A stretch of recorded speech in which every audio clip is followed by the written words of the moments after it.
Hello बच्चों, स्वागत है आपका अपने YouTube channel O2 and digital education पर। मैं संदीप नागर, आपका फिजिक्स टीचर, और आज हम शुरू करते हैं क्लास 12 का chapter number 1 electric charge and field.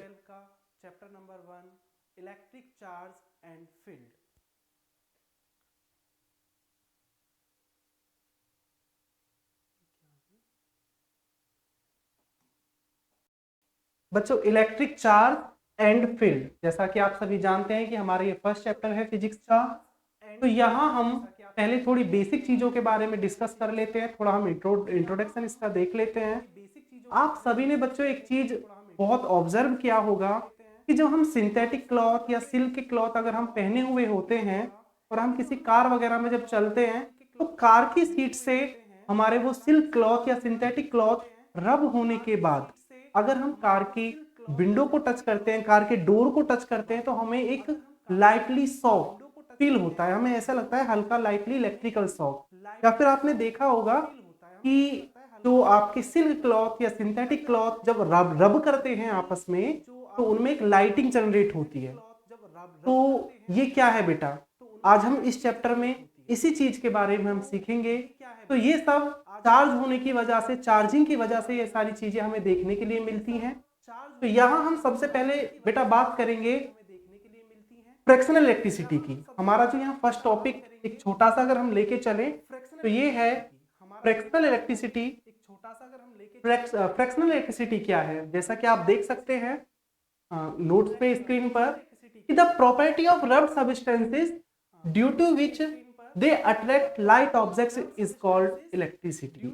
यानी कि आपका जो ऑब्जेक्ट है, मटेरियल जब रब किया जाता है तो वो स्मॉल पीसेस ऑफ पेपर्स को, डस्ट पार्टिकल्स को, लाइट ऑब्जेक्ट को अपनी तरफ अट्रैक्ट करने लगता है। इस प्रॉपर्टी को बेटा हम बोलते हैं इलेक्ट्रिसिटी। और इलेक्ट्रिसिटी प्रोड्यूस करने का ये जो फिनोमिना है, जो प्रोसेस है, उस प्रोसेस को हम बोलते हैं फ्रैक्शनल इलेक्ट्रिसिटी। क्या बोलते हैं बच्चे? Fractional electricity.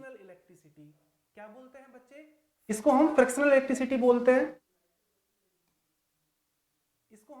और ये जो सब्सटेंसेस है जो इस टाइप की प्रॉपर्टी को शो करते हैं, उन सब्सटेंसेस को हम बोलते हैं इलेक्ट्रीफाइड।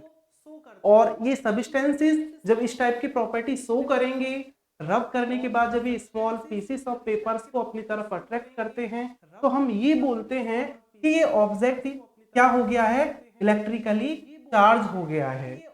इलेक्ट्रिकली क्या हो गया है, चार्ज हो गया है। बेटा अब आगे अगर हम बात करें इलेक्ट्रिक चार्ज, जो सेकंड टॉपिक है हमारा, इसमें अगर हम देखते हैं कि इलेक्ट्रिक चार्ज क्या है। सबसे पहले बेटा अगर हम इसका एक हिस्टोरिकल व्यू देखते हैं, तो सबसे पहले 600 बीसी में 600 बीसी में एक यूनान के, ग्रीक के एक फिलोसफर थे थेल्स। उन्होंने क्या देखा, उन्होंने अंबर को, अंबर क्या होता है कि येलो रेजिन मटेरियल होता है जो कि बाल्टिक सी के सोर्स पे बहुत ज्यादा अमाउंट में पाया जाता है। तो जब इस अंबर को वूलन क्लॉथ के साथ उन्होंने रब किया, तो थेल्स महोदय ने पाया कि अंबर स्मॉल पार्टिकल्स को, डस्ट पार्टिकल्स को अपनी तरफ अट्रैक्ट कर रहा है। तो थेल्स ने बताया कि अंबर चार्ज हो गया है, इस वजह से ये स्मॉल पार्टिकल्स को अपनी तरफ अट्रैक्ट कर रहा है। इसके बाद फिर लगभग 1600 ईस्वी में अगर हम देखते हैं, तो क्वीन एलिजाबेथ फर्स्ट के पर्सनल डॉक्टर थे विलियम गिलबर्ट। उन्होंने भी बताया कि भाई ऐसे तो एक अकेला ये अंबर ही नहीं है, ऐसे बहुत सारे मटेरियल्स हैं जो इस टाइप की प्रॉपर्टी को शो करते हैं। तो तब उन्होंने ये बताया कि ये जो मटेरियल्स हैं, ये जो प्रोसेस है कि जो स्मॉल पार्टिकल्स ये अपनी तरफ अट्रैक्ट करने लगते हैं, ये चार्ज होने की वजह से स्मॉल पार्टिकल्स को अपनी तरफ अट्रैक्ट करने लगते हैं। अब अगर हम यहाँ देखते हैं इलेक्ट्रिक चार्ज, इलेक्ट्रिक चार्ज बेटा ये एक इंट्रिंसिक प्रॉपर्टी होती है। इलेक्ट्रिक चार्ज क्या है? इलेक्ट्रिक चार्ज एक इंट्रिंसिक प्रॉपर्टी है। किसकी इंट्रिंसिक प्रॉपर्टी है? Elementary particles.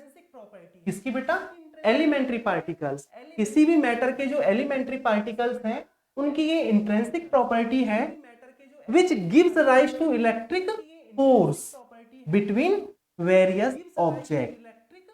तो अगर हम अदर वर्ड्स में भी बात करें इलेक्ट्रिक चार्ज को डिफाइन करने के लिए, तो आप इसे ऐसे भी बता सकते हैं कि द एग्रीगेशन ऑफ इलेक्ट्रॉन्स और protons from one object to another object is called charge और it is a scalar quantity. आप सभी ने बेटा 11वीं क्लास में पढ़ा होगा स्केलर क्वांटिटी और वेक्टर क्वांटिटी के बारे में। तो चार्ज क्या है आपका?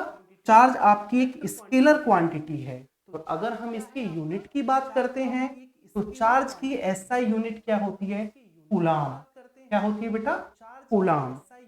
अब इस पे आगे अगर हम देखें चार्ज के बारे में आपको ये पता चल गया, इसका आपका एक शॉर्ट नोट्स भी आपको ये प्रोवाइड यहाँ हो गया है चार्ज के विषय में। तो आगे फिर इसमें अगर हम देखते हैं कि टाइप्स ऑफ चार्ज, अगर हम बात करें कि चार्ज कितने टाइप्स का है, टाइप्स ऑफ चार्ज की अगर मैं बात करूं, क्योंकि विलियम गिलबर्ट के बाद बेटा बेंजामिन फ्रैंकलिन साइंटिस्ट हमारे हुए थे, उन्होंने इस पे काफी काम किया और उन्होंने बताया कि चार्ज हमारे टू टाइप के होते हैं। वो हम कैसे? टाइप्स ऑफ चार्ज की अगर हम बात करते हैं कि चार्ज आपके there are two types of charge, charge आपका टू टाइप का, ठीक है। There are two types of charge. Number one, the charge developed on a glass rod. किस पर बेटा? Glass rod. When rubbed with silk. बेटे हम जब एक ग्लास रॉड अगर हम लें और उस ग्लास रॉड को अगर हम एक सिल्क क्लॉथ के साथ रब करते हैं तो उस ग्लास रॉड पर जो चार्ज डेवलप्ड होता है उसको हम बोलते हैं पॉजिटिव चार्ज। कैसा चार्ज? Positive charge. और the charge developed on a plastic rod. अब अगर हम एक प्लास्टिक रॉड लें और उसको हम रब करें, किसके साथ रब करें? वूल के साथ, वूलन क्लॉथ के साथ अगर हम उसे रब करते हैं तो इस प्लास्टिक रॉड पर जो चार्ज जनरेट होता है वो बेटा होता है नेगेटिव चार्ज। क्या होता है? Negative charge. इसी के साथ बेटे ये मैं अभी आपको थोड़ा डायग्राम से भी मैं समझाऊंगा। तो इसके साथ साथ एक नोट मैंने ये 3 पॉइंट आपको यहाँ मेंशन किया है कि the charge developed on a glass rod when rubbed with silk was called vitreous charge. ये एक वर्ड आया है बेटा विटेरियस चार्ज। विटेरियस चार्ज का मतलब क्या है? क्योंकि लैटिन लैंग्वेज में विटेरियस का मतलब होता है ग्लास। लैटिन लैंग्वेज में विटेरियस का मतलब क्या होता है बेटा? ग्लास होता है। अब क्योंकि पॉजिटिव चार्ज किस पर प्रोड्यूस हो रहा है? ग्लास रॉड पर, तो इसीलिए हम पॉजिटिव चार्ज को विटेरियस चार्ज भी कहते हैं, कह सकते हैं। सेकेंडरी पॉइंट अगर आप यहां देखते हैं कि the charge developed on plastic rod, अगर आप प्लास्टिक रॉड को वुलन क्लॉथ के साथ रब करते हैं तो वहां जो चार्ज डेवलप्ड होता है वो आपका होता है रेजिनियस चार्ज। क्या होता है बेटा? Resinous charge. क्योंकि रेजिन वर्ड लिया गया है आपका अंबर से, और उस एक अंबर वर्ड से ही आपका इलेक्ट्रॉन, इलेक्ट्रिसिटी, ये बाकी सारे वर्डों का ओरिजिन भी उस इलेक्ट्रॉन को ही माना जाता है। तीसरा पॉइंट क्या है कि अगर हम एक मेटल की रॉड लें और उसे अपने हाथ में ऐसे होल्ड करके, इस टाइप से होल्ड करके अगर हम उसे रब करते हैं तो इस मेटल रॉड पे कोई भी चार्ज प्रोड्यूस नहीं होगा। क्योंकि उसका रीजन क्या है? हमारी बॉडी से चार्ज होता हुआ नीचे ग्राउंडेड हो जाएगा, इसीलिए इस पर कोई चार्ज प्रोड्यूस नहीं होता है। अगर आप एक मेटल रॉड लेते हैं और उसे अगर आप अपने हाथ में रख करके रब करते हैं वूल के साथ तो उस पर कोई चार्ज डेवलप नहीं होगा। नॉट डेवलप्ड एनी चार्ज, क्योंकि मेटल रॉड गुड कंडक्टर है। जो अपने हैंड में ऐसे रखेंगे तो वो सारा चार्ज हमारी बॉडी से होता हुआ ग्राउंडेड हो जाएगा, इसीलिए उस पर कोई चार्ज डेवलप्ड नहीं होगा। नेक्स्ट पॉइंट है बेटा, यहाँ पे एक ये पॉइंट दिया है इलेक्ट्रोस्टैटिक इंडक्शन। जो नेक्स्ट टॉपिक यहाँ आपका रखा गया है, लेकिन इसको समझने से पहले हम बात करते हैं कि चार्ज कि ये एक हम देखते हैं ये ओरिजिन। अगर मैं ये कहें कि हम how can a body charge, तो उसका एक तीन थोड़ा मेथड है, 3 टाइप से आप उसे चार्ज कर सकते हैं।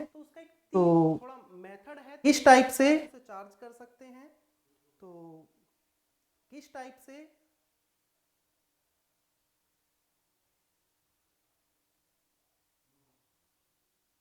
हाँ बेटा, जो चार्ज बॉडीज का अगर आप देखते हैं कि 3 टाइप्स हैं।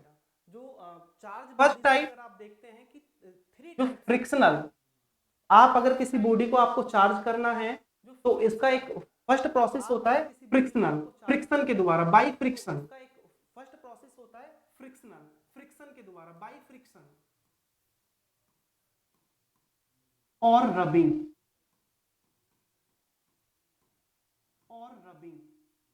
जनरली ये मेथड जो यूज किया जाता है वो इंसुलेटर्स के लिए यूज किया जाता है। अगर हमारे पास कोई इंसुलेटर मटेरियल्स है और हम उसको अगर रब करते हैं तो रब करने पर उस पर एक टेम्परेरी इलेक्ट्रिफिकेशन, एक टेम्परेरी इलेक्ट्रिसिटी वहां जनरेट होती है।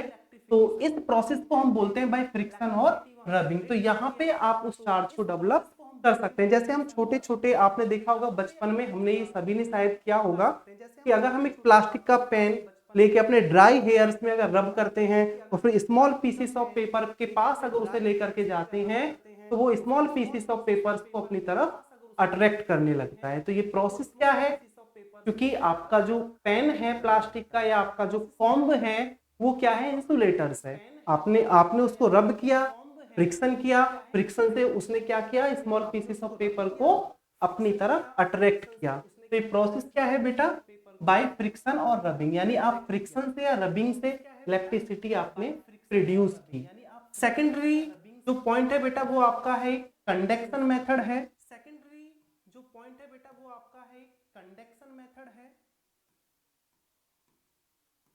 कंडक्शन, बाय कंडक्शन, कंडक्शन में क्या है बेटा, ये जनरली हम यूज करते हैं आपके जो कंडक्टर्स हैं। यहां अगर आप एक चार्ज बॉडी के पास, अगर आप एक न्यूट्रल बॉडी लेकर के जाते हैं तो वहां कंडक्शन के हेल्प से आप उस न्यूट्रल बॉडी को चार्ज कर सकते हैं। फॉर एग्जांपल आपके पास ही कोई चार्ज बॉडी है ए, आपके पास ही कोई चार्ज, अगर इस पे पॉजिटिव चार्ज है ए और आप इसके कांटेक्ट में अगर कोई न्यूट्रल बॉडी लेकर के आते हैं और आप इसके कांटेक्ट बी, कोई न्यूट्रल बॉडी लेकर के आते हैं, फॉर एग्जांपल इस बॉडी पर चार्ज क्या है, बी, क्यों है, फॉर एग्जांपल ये न्यूट्रल बॉडी है। जब आप इसको कांटेक्ट में लेकर के आएंगे, अगर बॉडी बी का साइज और शेप एक ही इक्वल है तो इन दोनों बॉडी पर फिर ये चार्ज ट्रांसफर हो जाएगा ए से बी पर, और यहाँ इक्वली चार्ज Q/2 और Q/2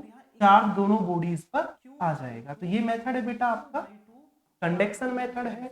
और जो थर्ड मेथड है आपका वो है इंडक्शन।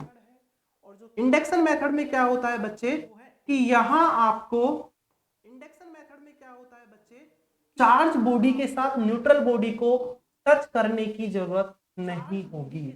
आप विदाउट कांटेक्ट में रखे हुए अनदर बॉडी को चार्ज कर सकते हैं। तो ये है हमारा इंडक्शन मेथड, जो कि हम अभी जो हमारा थर्ड पॉइंट वाला जो पॉइंट है यही हम वहां नोट्सों में मेंशन किया हुआ है। ये ऊपर के दो नोट जो आपके दो टॉपिक्स हैं या दो पॉइंट हैं, ये आपको मैंने नोट्स में मेंशन नहीं किया है क्योंकि ये जनरली एग्जाम में पूछा नहीं जाता है। तो यहाँ बेटा हम आते हैं इलेक्ट्रोस्टैटिक इंडक्शन। अब अगर बात करें हम, वो थर्ड वाला जो पॉइंट था हमारा इलेक्ट्रोस्टैटिक इंडक्शन का, तो इलेक्ट्रोस्टैटिक इंडक्शन बेटा क्या है, ये एक टेम्परेरी इलेक्ट्रिफिकेशन, ये क्या है, temporary electrification of a conductor in which opposite charge appear at its closer end and similar charge appear at its further end। Electrostatic induction में हम ये एक टेम्परेरी इलेक्ट्रिफिकेशन की एक प्रोसेस है। कंडक्टर को आप टेम्परेरी इलेक्ट्रीफाई कर सकते हैं इसमें। तो होता क्या है कि जब आप एक चार्ज कंडक्टर के पास अगर आप एक वो न्यूट्रल कंडक्टर लेकर के आते हैं तो आपके जो लाइक चार्ज हैं, जो लाइक चार्ज है वो तो क्या होगा, जो अपोजिट चार्ज वो तो आगे आपके पास में, और जो आपका सिमिलर चार्ज होगा वो क्या होगा, फर्दर एंड की तरफ वो मूव कर जाएगा। तो the positive and negative charge produced at the ends of the conducting rod are called induced charge. Conducting rod के जो कॉर्नर्स पे चार्ज प्रोड्यूस्ड होगा उसको हम क्या कहेंगे, उसको हम बोलते हैं बेटा इंड्यूस्ड चार्ज। उसको हम क्या कैसे इसे थोड़ा अगर हम देखते हैं कि ये प्रोसेस किस टाइप से होगा, थर्ड वाला हमने ये एक कंडक्टिंग रॉड,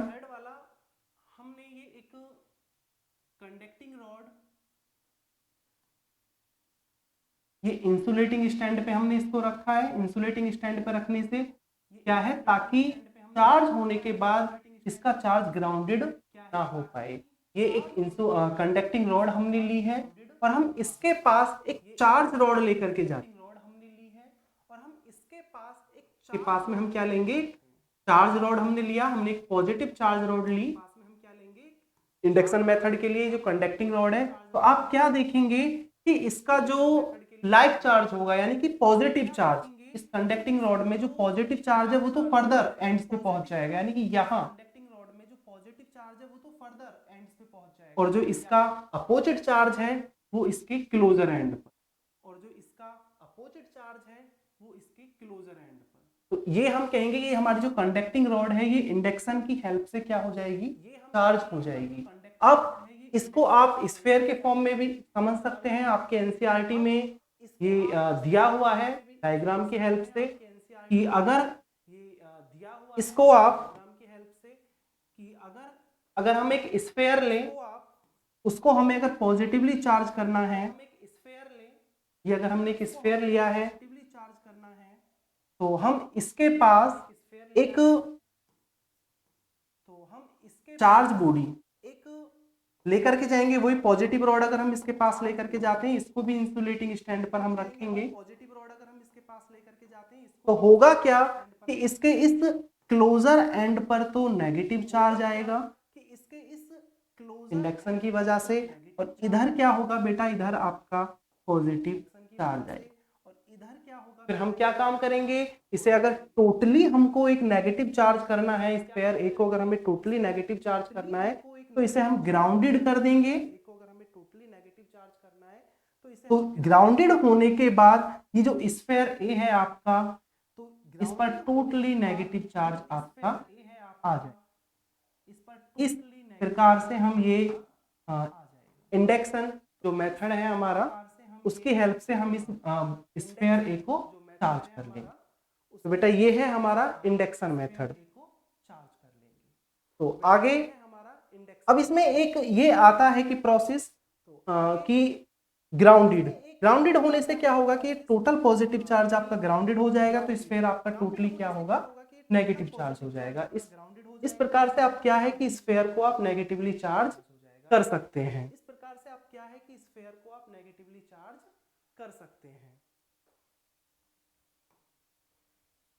नेक्स्ट आता है बेटा इसमें fundamental properties of electric charge. अगर हम बात करें कि इलेक्ट्रिक चार्ज की फंडामेंटल प्रॉपर्टीज कौन कौन सी हैं, तो उसमें सबसे पहले बेटा आता है additivity of electric charge. Additivity of electric charge इसका मतलब क्या है बेटा, इसका मतलब है कि अगर हमारा एक सिस्टम है वो डिफरेंट चार्जेस से मिलकर के बना है, तो अगर हमें उस सिस्टम का टोटल चार्ज हमें लेना है तो उस सिस्टम का टोटल चार्ज वो इंडिविजुअल चार्जेस के अलजेब्रिक सम के इक्वल होगा। ये है बेटा आपका एडिटिविटी ऑफ इलेक्ट्रिक चार्ज। इसका मतलब है means that the total charge of a system is the algebraic sum of all individual charges located at different points inside the system। यानी कि अगर सिस्टम का टोटल चार्ज क्या है, Q है, तो Q किसके इक्वल होगा, Q1 plus Q2 plus Q3 so on plus Qn। अगर हम ये लेकर के चलते हैं कि उस सिस्टम में टोटल n पार्टिकल्स हैं, तो सिस्टम का total charge Q is equal to क्या होगा, Q1 plus Q2 plus Q3 so on Qn। Next fundamental property है चार्ज की quantisation of electric charge. Quantisation का मतलब क्या है बेटा कि अभी हम बात कर रहे हैं यहाँ पे कि इलेक्ट्रॉन क्या होता है, ट्रांसफर, एक बॉडी से अनदर बॉडी पर ट्रांसफर होता है, तो वहां इलेक्ट्रॉन एक इंटीजर फॉर्म में, एक इंटीग्रल फॉर्म में ही ट्रांसफर होगा। अगर किसी ए बॉडी से बॉडी बी पर या तो 2 इलेक्ट्रॉन जाएंगे या 4 जाएंगे या 5 जाएंगे, XYZ एक इंटीजर फॉर्म में जाएंगे। कभी भी ऐसा नहीं होगा कि हाफ इलेक्ट्रॉन या 1.5 इलेक्ट्रॉन ट्रांसफर हुआ।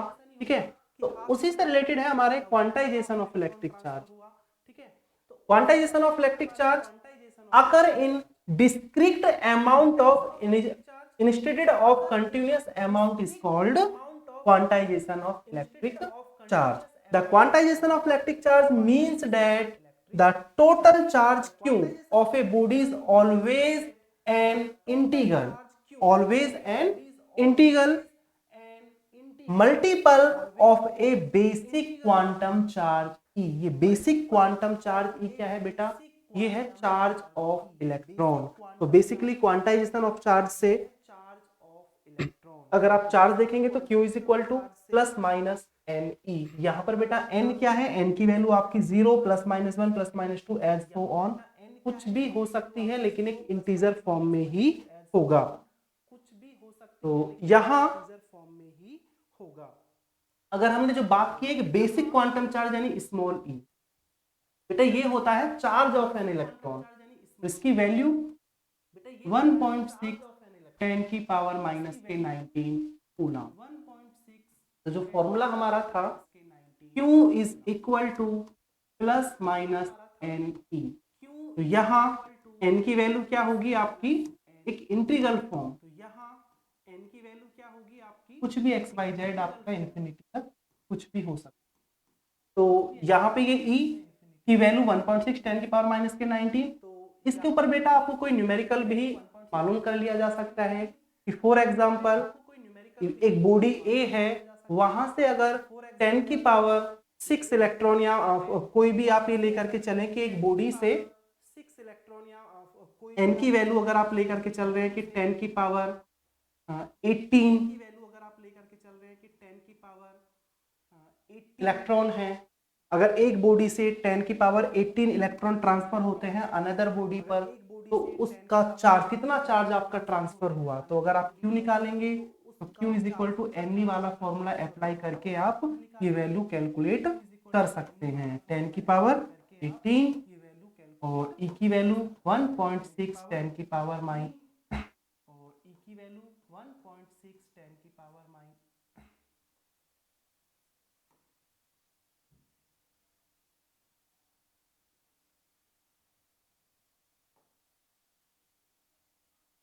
n की वैल्यू क्या बेटा? 10 की पावर 18 और E की वैल्यू 1.6 10 की पावर माइनस के 19। तो वैल्यू क्या आएगी आपका? 1.6 10 की पावर माइनस 1 यानी कि 0.16 कूलम। इस टाइप से न्यूमेरिकल यहाँ आप ये कर सकते हैं। न्यूमेरिकल ये कभी वैसे जनरली मालूम तो नहीं किया जाता है। ठीक है, तो बाकी क्वांटाइजेशन का मतलब क्या है बेटा? कि आपके जो इलेक्ट्रॉन ट्रांसफर होंगे वो एक इंटीग्रल फॉर्म में होंगे। थर्ड आपका जो थर्ड प्रॉपर्टी है वो है आपका कंजर्वेशन ऑफ चार्ज। क्या है बेटा? कंजर्वेशन ऑफ चार्ज, यानी कि फंडामेंटल प्रॉपर्टी है चार्ज की।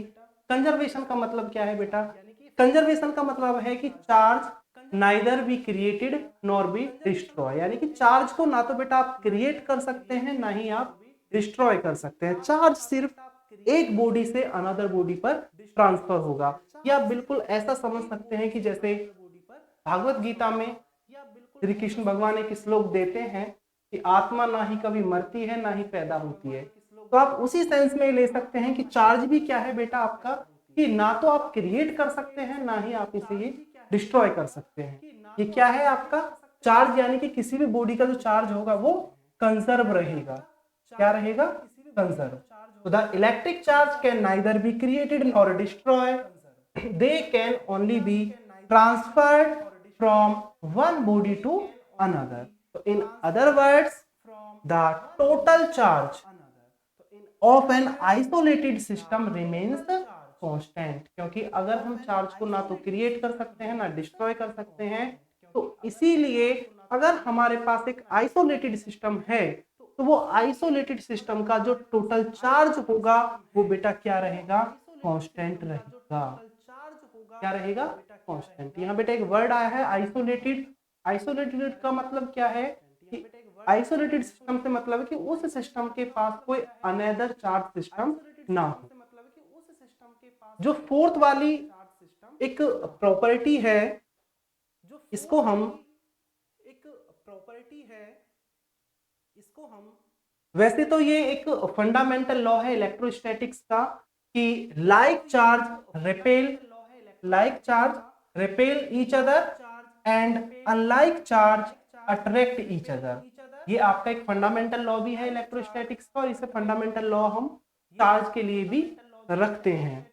तो यहाँ पे अगर हम ये देखें, यहाँ अगर आप एक एक्सपेरिमेंट ये करके देखते हैं तो उसके लिए आप हम क्या करते हैं, हम एक सिल्क के धागे से अगर हम एक जिस ग्लास रॉड को हमने रब किया है सिल्क क्लॉथ के साथ, पॉजिटिव चार्ज,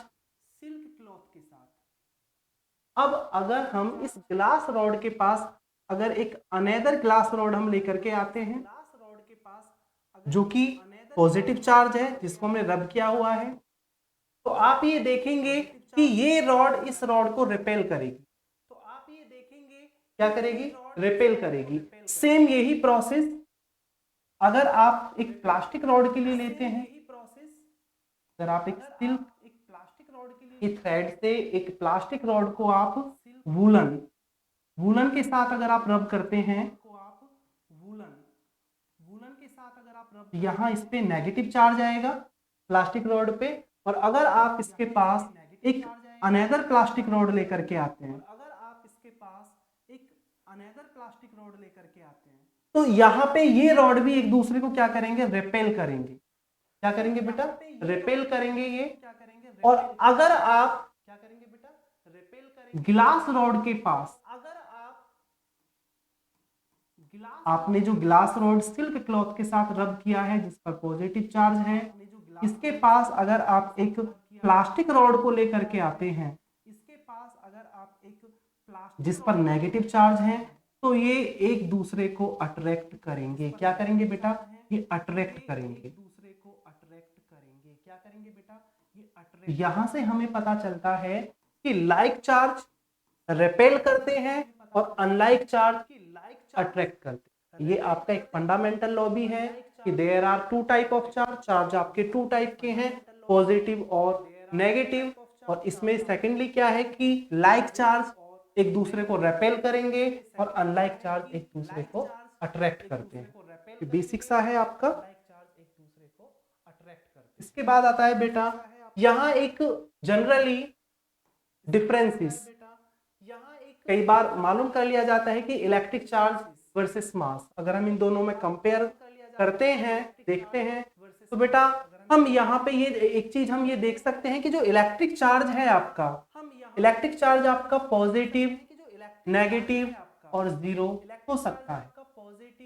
ठीक है, इलेक्ट्रिक चार्ज में भी पॉजिटिव, नेगेटिव और जीरो, बट मास, किसी भी बॉडी का मास आपका हमेशा क्या रहेगा? पॉजिटिव ही रहेगा। मास कभी जीरो नहीं हो सकता, ना ही मास कभी आपका नेगेटिव होगा। सेकेंडरी पॉइंट अगर हम देखते हैं कि electric charge always quantized, electric charge क्या होगा? क्वांटाइज्ड होगा, जो कि हम उस प्रॉपर्टी में अभी थोड़ी देर पहले हम डिस्कस कर चुके हैं क्वांटाइजेशन ऑफ चार्ज में, कि Q is equal to plus minus N e, जबकि यहाँ quantization of mass is not yet establish, जबकि क्वांटाइजेशन ऑफ मास का कंसेप्ट अभी स्टेब्लिश नहीं है, ये पॉसिबल नहीं है। थर्ड पॉइंट अगर हम देखते हैं बेटा कि charge on a body does not depend on its speed, किसी भी बॉडी का चार्ज उसकी स्पीड पर डिपेंड नहीं करता है। जबकि आपने यहाँ 11th क्लास में थ्योरी ऑफ रिलेटिविटी में पढ़ा होगा कि जो मास ऑफ ए बॉडी, किसी बॉडी का जो मास है increases with its speed, mass, body का जो मास है वो इंक्रीज होता है स्पीड के साथ, जिसका एक थ्योरी ऑफ रिलेटिविटी में फॉर्मूला आपने पढ़ा होगा, एक फॉर्मूला आपने जरूर पढ़ा होगा थ्योरी ऑफ रिलेटिविटी में कि m इज इक्वल टू, अगर किसी बॉडी का रेस्ट मास m0 है और अगर वो बॉडी v वेलोसिटी से मूव करती है तो उसका मास क्या होगा, m is equal to m0 under root 1 minus v square upon c square. ये आपका रिलेटिव मास होगा।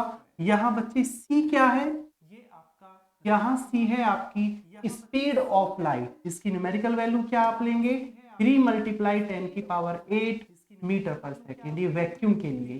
तो आप ये देख सकते हैं according to relative theory of relativity से कि अगर आपकी बॉडी रेस्ट में है और उसका मास अगर आपका m0 है, तो अब अगर वो बॉडी किसी मीडियम में वेलोसिटी v से मूव करती है तो उस बॉडी का मास इंक्रीज हो जाता है। क्या हो जाता है बेटा, इंक्रीज हो जाता है।